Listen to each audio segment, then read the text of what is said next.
A major new shopping hub in Inova Business Park is on the way. Good evening. I'm Haley Perot alongside Ryan Bonazzo. Thank you for joining us. City Council gave the green light this week to rezone the large parcel of land at the northwest corner of Gulf Links Road and the Harbor Expressway. The move clears the way for a multi-million-dollar development by Forum Properties. Jessica Clement has the details. A unanimous zoning change vote from City Council will allow for the development of a new shopping centre located at the northwest corner of Harbor Expressway and Gulf Links Road. Developer Forum Properties website shows the development will include a McDonald's and a grocery store. The lands are currently proposed to be developed with 8 commercial buildings totaling 10,770 square meters of gross floor area. The potential uses includes restaurants, service commercial establishments, and retail stores, which would include grocery stores. McIntyre Ward Councillor Albert Aiello asked about the project's economic impact and the estimated construction value. Forum Properties President Toby Singlehurst estimates the construction cost will come in at around $34 to $36 million. That's all the hard cost, all spent locally to build the buildings and to do the site work on the site. We'd obviously spend, in addition to that, quite a bit on soft costs with consultants and engineers and all the reports that you've heard of. So all in all, the project cost gets closer to about $45 million by the time we're all done. Numerous concerns about increased traffic in the area were brought up. McKellar Ward Councillor Brian Hamilton asked about Forum's plans to make the site more accessible for pedestrians. You know, the multi-use trail, honestly, it's one of the best things we've seen in any community when we come to Thunder Bay. So it's important that we connect to it. And as Tyler said, there is connection intended and it's shown on the plan. As we get into final site planning, maybe that'll definitely be a focus. There may be further sidewalks along Innovation Drive. We're waiting to see about that. At-large Councillor Rajni Agarwal pointed out there's currently just one bus stop nearby. Can we sort of evaluate how we can incorporate it to make it safer and easier for the pedestrians, the elderly, and the disabled to get into the site and not to alienate them from being able to shop? Right now, it is envisioned to have the bus stop as indicated on the sketch map. However, as the property develops out, and if it becomes a major hub with significant passenger volumes, then we will adjust accordingly, add additional bus sites, additional bus routes, and perhaps even have a bus route that goes onto the property itself. Forum Property is anticipating a mid-2027 opening for the shopping centre. Jessica Clement, TBT News. Less than 2 years after he took on the top role with Thunder Bay Fire Rescue, Dave Paxton has announced he's retiring as the city's fire chief. Paxton is out of town this week and therefore wasn't available for interviews. He first joined the local fire service in 1998 and moved up the ranks to become deputy chief in 2012. He took over as acting fire chief when Greg Hankio retired at the start of 2024 and was given the job officially in June of that year. The news of Paxton's retirement came from City Manager John Collin at this week's City Council meeting. He praised the chief's leadership and contributions. With sadness, I must announce the retirement of a long-serving, dedicated, and professional senior leader from our team. Chief Dave Paxton, our fire chief, has chosen to retire effective the end of January 2026. I know this was a difficult decision for the chief, and he certainly will be missed. T-Baytel officials are now speaking publicly about their naming rights deal for Thunder Bay's new indoor turf facility. City Council approved the $500,000 agreement on Tuesday night, and today the T-Baytel president and the mayor attended a joint announcement about the sponsorship deal and the facility's new name, the T-Baytel Multiplex. Ryan Graham reports. Under the agreement, T-Baytel will contribute $50,000 per year over 10 years, totaling $500,000 for the naming rights. In addition, T-Baytel will also be contributing $4.5 million in dividends into the Renew Thunder Bay Reserve Fund to help further support construction. The facility is designed to provide residents of all ages with year-round access to high-quality recreation, competition, and community programming. T-Baytel President Paul Norris was excited to make the announcement. This is a thrilling investment opportunity for TBT. We believe so much in this community, in families in this community, and a facility like this is just going to be a generational investment that's going to bring recreation, not just for kids, but for every age group into Thunder Bay. And what a wonderful investment, what a wonderful opportunity for TBT. We do believe in this community. And it's about multi-use, multi-purpose. And frankly, when I think about it, TBT multiplex, it's really multiplying good into the community in Thunder Bay. Mayor Ken Boschkoff was also on hand for the official announcement, expressing his own excitement for the city's partnership with TBT that will provide world-class access to sports and recreational opportunities. Boschkoff also stated that, to their credit, TBT is one of the most community-connected companies not only in Thunder Bay, but the region as a whole. For us, the next facility is generational. It will confirm our place as a regional municipality, a capital. We're going to be able to be an even better host from the athletic and entertainment side of things. So today is a golden day for our community.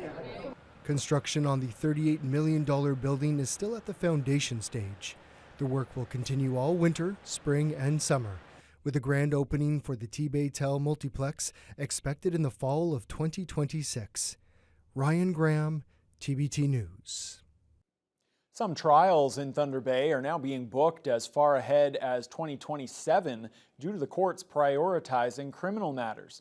The city's law association says it's part of a province-wide court backlog that's delaying family and civil disputes. The bottleneck stems from a 2016 Supreme Court ruling known as R versus Jordan, which set an 18-month limit for criminal cases to go to trial. If that deadline isn't met, the charges can be stayed. Local Law Association President Jordan Lester understands why the courts are proceeding this way, but says it impacts the community as a whole. In a perfect world, we could have even more resources than we've already been allotted, both for court staff, for increased judicial complement, and even programs to help divert lower-end criminal matters that might not need to go through the criminal justice system. Anything that could be done to alleviate that pressure, I think, would go a long way. The association hopes to raise the issue later this month when Canada's Chief Justice Richard Wagner and two other members of the Supreme Court, Justice Malcolm Rowe and Justice Michelle Obonsawin, visit Thunder Bay on November 17th and 18th. Ontario's finance minister tabled the province's fall economic statement today, forecasting the continued impact of U.S. tariffs. But Peter Bethlenfalvy is still projecting a smaller deficit than he did back in the spring. CTV's Siobhan Morris explains. U.S. tariffs cast a dark shadow on Queen's Park and the latest fiscal outlook. Recycling the title of the spring budget, the plan to protect Ontario shows a lot of downward trends.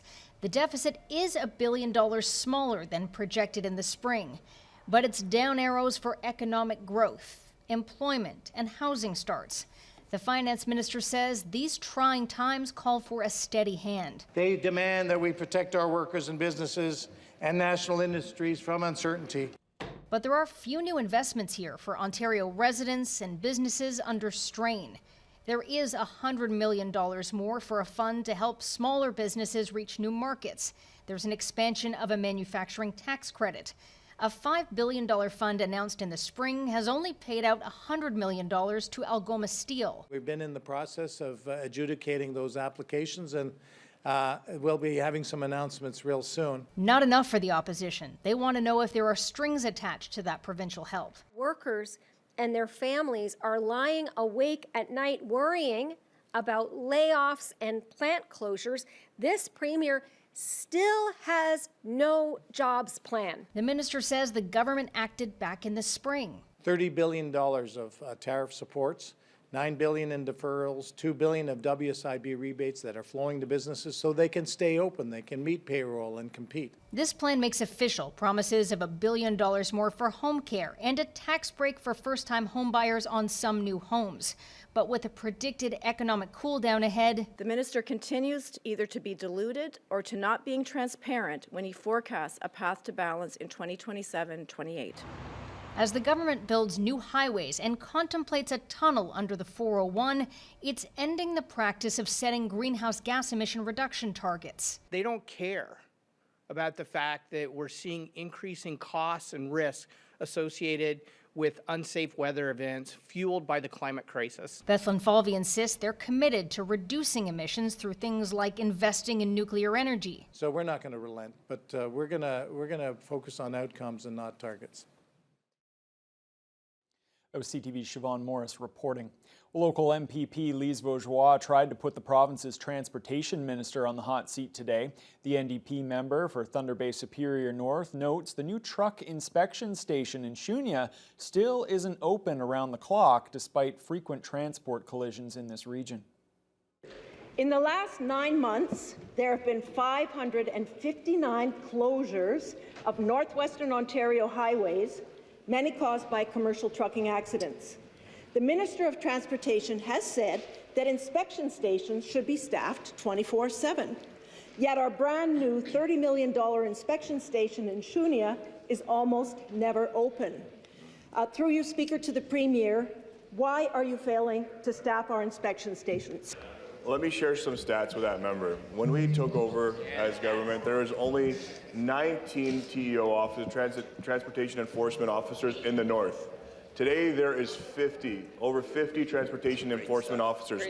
We've conducted over 90,000 inspections to date since January, up over 35% from last year because of the investments that we have made into safety and into commercial vehicle inspections.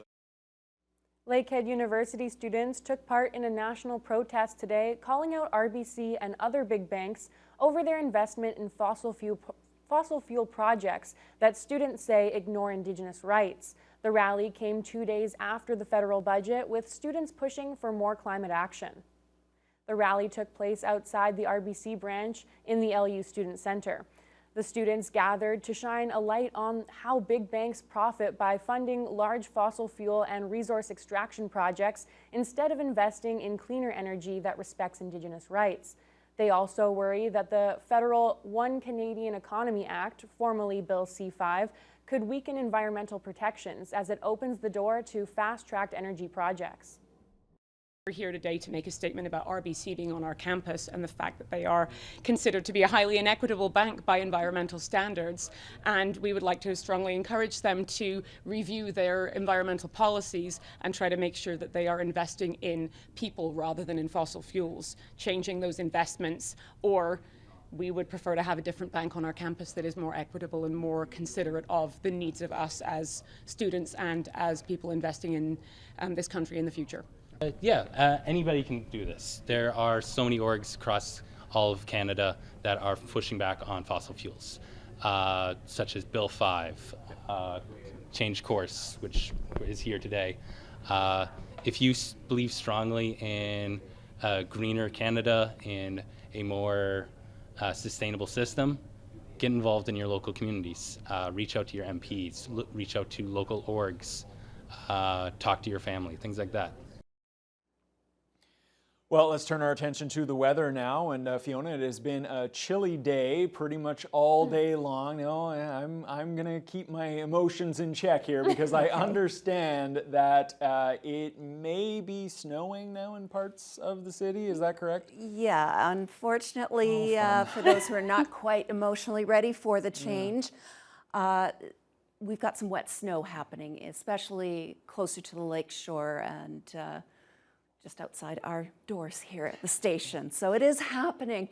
But today, all in all, was a very seasonal day temperature-wise. We had a low of -6, although wind chills did make it feel closer to -10, and a daytime high of 3 Celsius. Now, it started out with a fair amount of sunshine this morning, but it did get progressively more cloudy as it warmed up to that seasonal high, but winds were very, very light. That was the one nice thing. I was actually out for a walk this morning, and it really wasn't that bad for November. All in all, not bad. But if we take a look at what is moving in, it is coming in from the west throughout the day, causing periods of rain and or wet snow to move in. And that's where we're at right now in Thunder Bay, right in the thick of things. kind of the eye of the storm, it almost looks like. Across the region at this time, we've got clouds in Fort Frances. Red Lake is just mainly cloudy. They haven't really seen much precipitation as yet. Daytime highs pretty much across the board did hit the plus side, maybe only 1 or 2 degrees above the freezing mark, but it did make it. Temperatures are already starting to drop a little bit. We're at -1 in Upsala, Armstrong, -2 in Greenstone, -1 in Pickle Lake, but still on the freezing mark to the west. 3 in Fort Frances, which is their high for the day as well, so they're keeping in check with Thunder Bay. Along the North Shore, they're at 1 in Nipigon and Marathon, 4 in Wawa, 5 in Sault Ste. Marie. They had snow showers all last night, but today it's been just mostly cloudy, and they topped out with a high of 6, making Sault Ste. Marie kind of the hot spot for the region today. Tonight, we are currently at 3 Celsius. So with a low of 3, it's not going to get any cooler. In fact, it's going to stay pretty steady all night long. However, with the winds off the lake, we've got a 40% chance of precipitation this evening, but overnight, that rain-snow mix will become a little bit stronger, and we're looking at a couple of centimeters. So you're probably not going to have to shovel or anything tomorrow, but you might kind of pull out the salts and that sort of thing, because that's going to set the stage for what could be an uncomfortable Friday for a lot of folks, because instead of warming up, it's going to cool down as the day progresses, even though we should be out of that precipitation range, which is good news. But you definitely want to tonight pull out the gloves, the hats.